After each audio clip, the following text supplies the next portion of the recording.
controle, porque o espírito do profeta é sujeito ao profeta. Mas vejamos bem, vamos ver aqui as práticas que são relevantes, como buscar o batismo com o Espírito Santo. Primeiro, aqui eu vou apenas ler, o pastor José disso já falou com muita propriedade dessa parte aqui. Mas vamos ler juntos aqui, 1, 2, 3 já.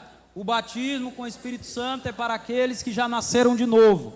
Os discípulos, ao serem batizados no dia de Pentecostes. Letra A. Letra B. Letra C. Letra D.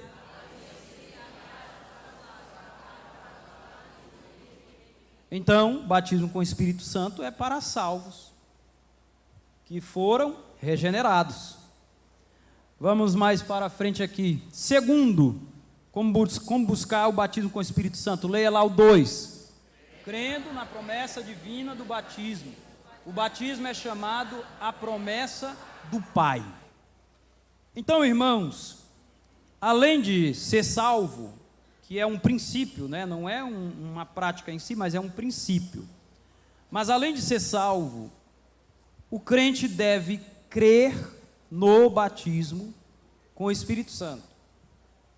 O crente deve crer na promessa do batismo com o Espírito Santo. Deve acreditar nessa verdade. Deve acreditar nisso. E é uma promessa de Deus, de fato.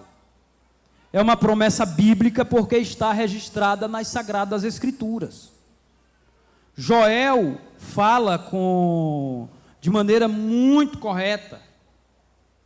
Usado por Deus, ele diz: e acontecerá nos últimos dias, diz o Senhor, que derramarei o meu espírito sobre toda a carne. Vossos filhos e vossas filhas profetizarão. Os vossos jovens terão visões, e sonharão os vossos velhos. Até sobre os meus servos e as minhas servas derramarei o meu espírito, diz o Senhor. Mateus capítulo 3, versículo 11, estão registradas as palavras de João Batista ali. Ele diz: depois de mim vem um, que é mais poderoso do que eu, do qual eu não sou digno de levar-lhe nem mesmo as sandálias. Ele vos batizará com o Espírito e com fogo, com o Espírito e com fogo, com o Espírito e com fogo. Lucas capítulo 24, versículo 49. Permanecei na cidade, até que do alto sejais revestidos de poder. Atos capítulo 1, versículo 5. Porque na verdade João batizou com água, mas vós sereis batizados com o Espírito Santo, não muito depois desses dias. Atos capítulo 1, versículo 8. Mas recebereis a virtude do Espírito Santo, que há de vir sobre vós, e ser-me-eis testemunhas, tanto em Jerusalém como em Judeia e Samaria, e até os confins da terra. E eles estavam reunidos no cenáculo, já salvos, tendo o Espírito Santo, quando de repente veio do céu um som como de um vento veemente, impetuoso, e encheu toda a casa em que estavam reunidos, e foram vistas por eles línguas repartidas como de fogo, as quais pousaram sobre cada um deles, e todos foram cheios do Espírito Santo e começaram a falar em outras línguas, conforme o Espírito Santo lhes concedia que falassem. É uma promessa, irmãos, bíblica. É uma promessa abundante também. Ela é para todo aquele que busca e deseja. Ela é abundante. É uma promessa também atual. A promessa diz respeito a vós, a vossos filhos, a todos que estão longe, e a todos quantos o Senhor nosso Deus chamar. Ou seja, enquanto Deus estiver chamando pessoas para a salvação, a promessa de Deus permanece de pé para ser cumprida, e pode ser cumprida aqui hoje, agora. Pode ser cumprida agora em tua vida. Então é uma promessa, nós temos que crer. Mas, número 3 ali diz, leia aí bem forte: buscando em oração.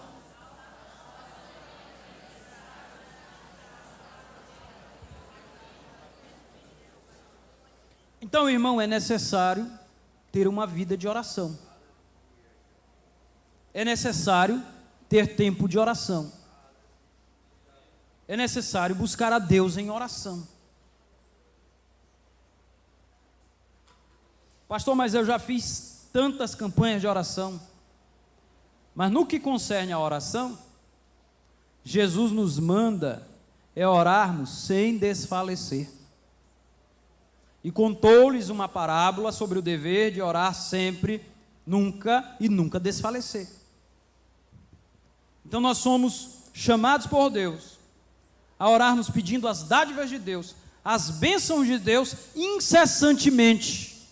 E a Bíblia diz que Deus é aquele que dá boas dádivas aos seus filhos. Deus é doador. Deus faz parte do caráter de Deus. Ele é doador, Ele é generoso. E nesse contexto Ele concede o seu Espírito e concede o dom do seu Espírito. Então é necessário uma vida de oração, orar incessantemente, orar com fé, crendo que Deus poderá fazer. Também, queridos, o ponto 4, leia bem forte o ponto 4.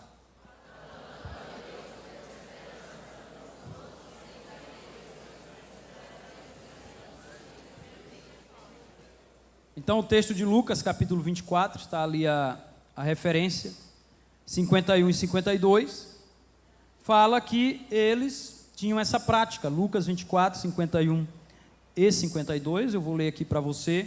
E aconteceu que, abençoando-os ele, se apartou deles e foi elevado ao céu.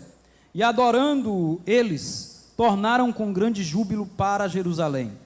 Agora, olha o versículo 53. E estavam sempre no templo, eles eram perseverantes no seu costume de ir ao templo, louvando e bendizendo a Deus. Congregavam-se, se é que podemos usar esse termo aqui para esse contexto, mas congregavam-se, eram presentes no templo. E de fato, irmãos, nós sabemos que eles cumpriram à risca a promessa, a palavra de Jesus: ficai em Jerusalém até que do alto sejais revestidos de poder. Mas vamos adiante, o ponto de número 5. Leia bem forte ali, número 5.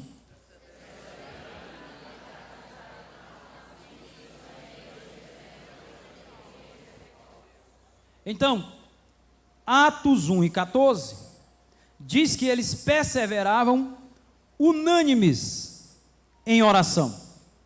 Então, além de crerem na promessa, além de buscarem a Deus com oração, além de adorarem e louvarem a Deus cotidianamente, eles perseveravam unânimes em oração. Ou seja, havia unidade fraternal entre os crentes. E havia orações coletivas. Então, as nossas orações coletivas, elas chegam também ao trono de Deus. É por isso que quando alguém está orando aqui, eu tenho que orar junto com ele. Vamos orar pelo irmão fulano que está enfermo, aí você está na sua cabeça, a parcela do carro. Jesus, é para pagar a conta de energia, abre as portas. Jesus, meu filho. O momento de oração é pelo irmão. Vamos orar para que Jesus batize o irmão aqui com o Espírito Santo. Aí você está orando: minha avó, Senhor, já está com 90 anos, dá mais 20 anos para ela, porque ela está enferma. A oração é pelo irmão. Então, perseverar em unidade de oração, orar de maneira unânime, faz parte de ambientes em que a presença do Espírito Santo de Deus é manifestada. Ponto 6, leia bem aí ponto 6, vamos lá. Vivendo em santificação e obediência à vontade do Senhor. Há alguma área de sua vida que não esteja integralmente submetida a Cristo, submissa a Cristo? olhe bem para cá. Quando nós afirmamos isso, irmão, nós não estamos dizendo que alguém que está na igreja, que não foi batizado, não estamos dizendo que essa pessoa não ora. Não estamos dizendo que essa pessoa não é santa, que esse irmão não é santo. Não estamos dizendo que esse irmão não tem anelo pela presença de Deus, que ele não desfruta de uma comunhão profunda com Deus. O que estamos dizendo é que, quando a Bíblia trata do assunto de busca pelo batismo com o Espírito Santo, essas práticas espirituais aqui, elas fazem parte. Elas estão ali. Então, eu acho interessante o comentário de Wayne Grudem sobre a relação entre santidade, vida de santidade, e o relacionamento com o Espírito Santo de Deus. Ele diz o seguinte, que quando o crente vive de maneira rebelde, quando o crente vive não de maneira santa, sem ter uma vida consagrada, sem buscar santificação, sem confessar seus pecados, o Espírito Santo retira ali algumas bênçãos. E, irmãos, é um fato. Às vezes, tem crente que brinca com o pecado, com as corrupções pequenas, entre aspas, do dia a dia, usando um jeitinho brasileiro. Às vezes tem gente que brinca com o pecado, mas Deus sempre retira bênçãos da nossa vida quando nós não fazemos as coisas do jeito que Ele mandou. Então, nós devemos buscar o batismo com o Espírito Santo em obediência integral a Deus. Em obediência integral a Deus. Ah, pastor, não fui batizado, mas estou obedecendo a Deus. Continue obedecendo. Para agradar a Deus, para ser agradável a Deus. E o batizador poderá te batizar.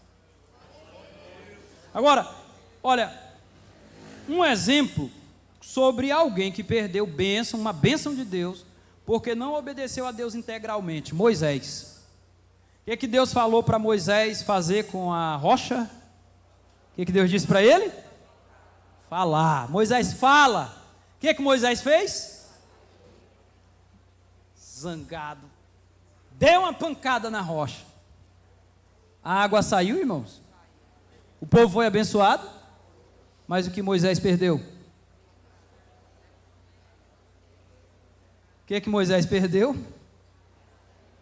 De entrar na terra prometida. Então o negócio, irmãos, eu falo isso com temor e tremor, o negócio é sério, esse negócio de ser crente é coisa séria, irmão. Porque se o Moisés, um homem daquele, que a Bíblia diz que falava com Deus face a face, que teve experiências profundas com Deus, usado com grandes milagres, por um deslize, Deus foi lá e retirou uma bênção dele, e nós, irmãos? Então, muitas vezes, o crente perde bênção, aí fica, meu Deus, mas eu já fui mais espiritual, já fui mais usado por Deus, eu já vivi tempo na minha vida. É possível que alguma coisa na tua vida tenha acontecido, que você tenha feito, ou não tenha feito, ou tenha feito da maneira que Deus não mandou.